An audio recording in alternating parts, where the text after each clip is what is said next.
Durga jewellers తెలంగాణలో మొట్టమొదటి factory outlet మన కొత్తపేటలో ఫిబ్రవరి 14న గొప్ప శుభారంభం. ఒక బ్యారేజీలో కొన్ని పిల్లలు కుంగిపోతే దాన్ని భూతద్దంలో చూపించి కోడిగుడ్డు మీద ఈకలు బీకే ప్రయత్నం చేస్తా ఉంది ప్రభుత్వం.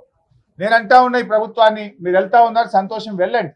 వెళ్ళేటప్పుడు మార్గ మధ్యంలో రంగనాయక్ సాగర్ రిజర్వాయరు, మల్లన్న సాగర్ రిజర్వాయరు, గలగలా బారుతున్న కూడవెల్లి వాగు, ఫిబ్రవరి నెలలో కాళేశ్వరం నీళ్లతో ఈ రోజు కూడా కూడవెల్లి వాగు గలగల వారుతుంది.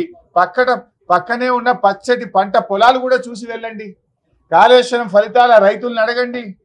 మీరు వెళ్తేటప్పుడు దుబ్బాకలో, సిద్దిపేటలో, బెజ్జంకిలో, కరీంనగర్లో, గజ్వేల్లో కాళేశ్వరం ఫలితాలు అందుకున్న రైతులను అడగండి.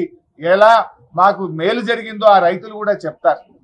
ఇలా మొత్తంగా ఇలా నిన్నగాక మొన్న కర్ణాటక నుంచి కాంగ్రెస్ పార్టీ ఎమ్మెల్యేలు వచ్చినారు మన రాష్ట్రానికి ఒక వారం కింద. కర్ణాటక నుంచి కాంగ్రెస్ ఎమ్మెల్యేలు వస్తే ఎక్కడికి పంపినారు?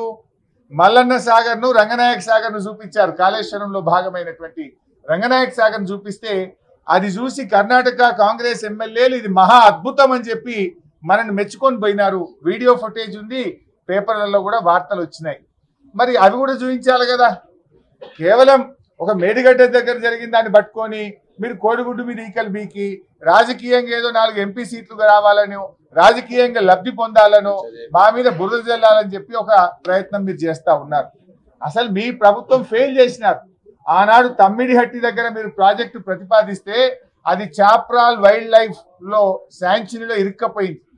2007లో మీరు ఆనాడు ప్రాణహిత చెవెళ్లకు ఆలోచన చేసి జీవోలు ఇస్తే 2014 దాకా మీరు అధికారంలో ఉన్నారు.